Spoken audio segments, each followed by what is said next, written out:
Jason Singhal. Welcome to my channel Stats Shine, where knowledge shines to make you shine. In this video, we'll be learning about probability and a start to axiomatic approach. So in my earlier video of probability, I discussed about theoretical or classical approach to probability and experimental approach. In here, we'll just start axiomatic approach, and before learning the axiomatic approach, I'll cover these terminologies and then we'll go to axiomatic approach to probability, define different axioms, that how we define the probability. So starting with random experiment. So what are random experiments? So the one that satisfies these two conditions. First, that there are more than one outcome to this experiment, and second one is that the outcomes are not known in advance. Outcome are not known it in advance. So suppose we are throwing a dice, right? So what can be the outcomes? Throwing of dice. So this is a random experiment because the outcomes can be 1, 2, 3, 4, 5, 6, right? So outcome can be anything. So there are more than one outcome. And each outcomes, the outcome the things that will get, जो भी हमारा आएगा dice throw करने पर 1, 2, 3, so that is not known in advance. We do not know that what outcome will get, right? So this is the random experiment. So there are more than one outcome, and outcomes are not known in advance. So then coming to the outcomes in sample space. So sample space is nothing but the total possible set of outcomes. So this is nothing but the sample space, and it's denoted by S. It's the set or collection of all the outcomes, and these are my outcomes 1, 2, 3. These are my outcomes. This is sample space and these are my outcomes, right? 1, 2, 3. So these 1, 2, 3, 4, these are my individual outcomes, and the collection of these outcomes is known as sample space. And this outcomes is also known as sample point. Like 1 is a sample point, 2 is a sample point, right? And now we are coming to this event. So what does this event means? Event in simple terms is a subset of sample space. So suppose I say this is my sample space, and I say a set of even number.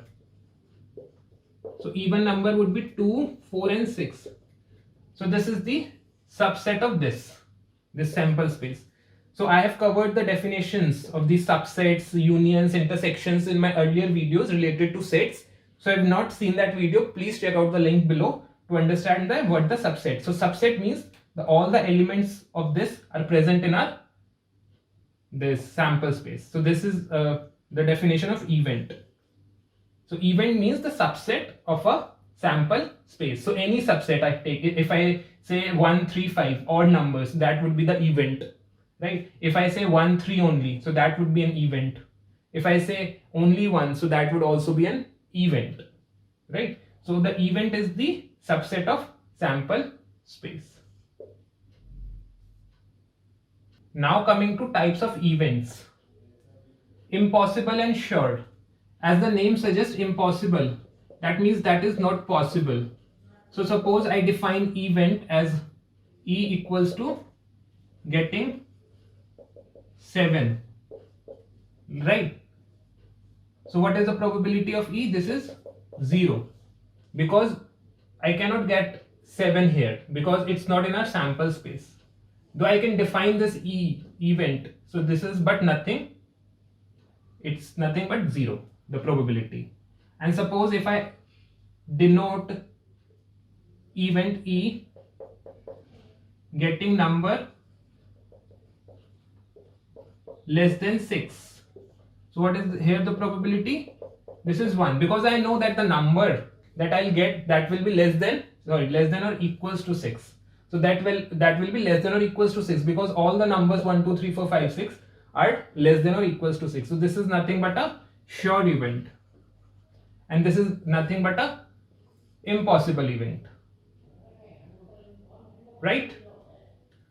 Now coming to simple and compound events. Simple, compound. So simple event means we have only one sample point or outcome greater than one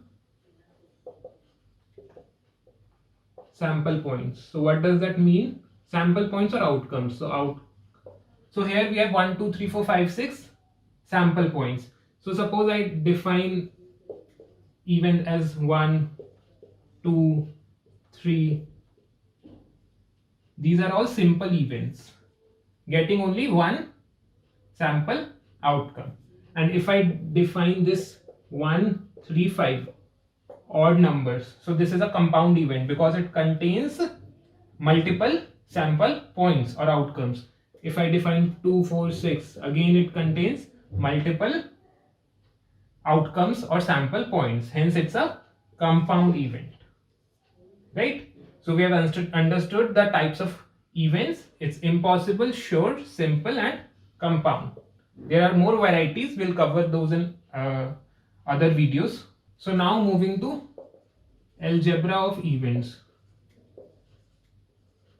First one is nothing but A union B. What does that mean? So it means that if I just denote it in terms of mathematical, x such that x belongs to A or x belongs to B. So if I denote A to be 1 2 3 and B to be 4 5 6, what would be the union? That would be 1 2 3 4 5 6, because x belongs to A or x belongs to B. So here if I see A union B, it's 1 2 3 4 5 6. So either x belongs to A or x belongs to B. So suppose if I write A equals to 1 2 and B equals to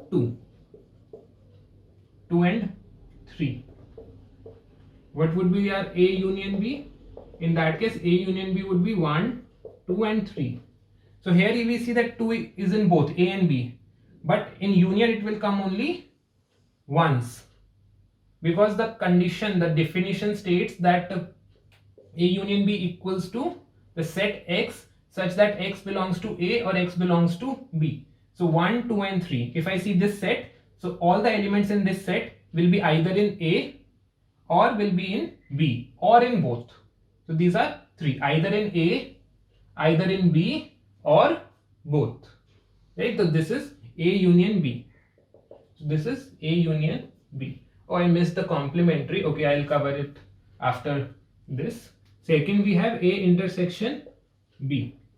This means X such that X belongs to A and X belongs to B. So considering this one, first one, what would be our, in first case, what would be our A intersection B? It would be phi. Phi means empty set, nothing. And what would be our A intersection B in second case? This one, it would be 2, because there is only one element, right? So similarly, we can also define some other events. One of this is A minus B, which can be written as A but not B. So if I just write it in mathematical notation, so X belongs to A and X does not belongs to B. So if in this case I write this A minus B, what it would be? A minus B. So there is nothing common between them. So A minus B would be nothing but 1 2 3. So X belongs to A 1 2 3 and X does not belongs to B, right? So if I write A minus B in this second set, this A is equals to 1 2 and B equals to 1 3 2 3, it would be A 1 2 and does not belongs to B. So 2 will just subtract or we'll just leave it. So it would be 1. So this A minus B belongs to A but not B, right? So these are the events, A union B, A intersection B, and A minus B. Similarly, if I define complementary, so this is simple. Suppose this is A is an event, so the complementary of A is denoted by AC or A dash, right? So it is denoted by AC or A dash, and what does that mean is not A, complementary, not A. So suppose this is A is our 1, 2, 3,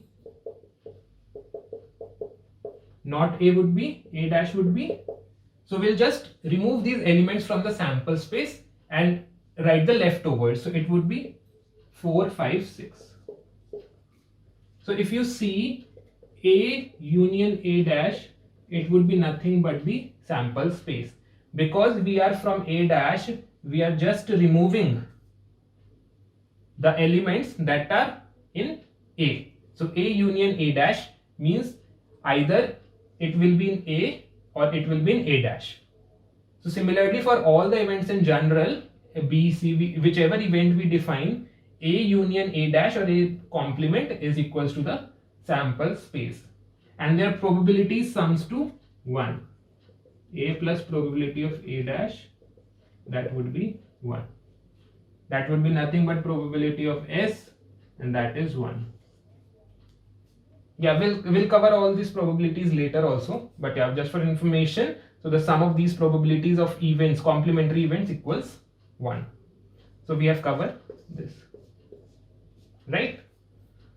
So in the upcoming videos, we'll be covering axiomatic approach to probability with introduction to some other events like mutually exclusive, exhaustive events, and also some axioms related to probability.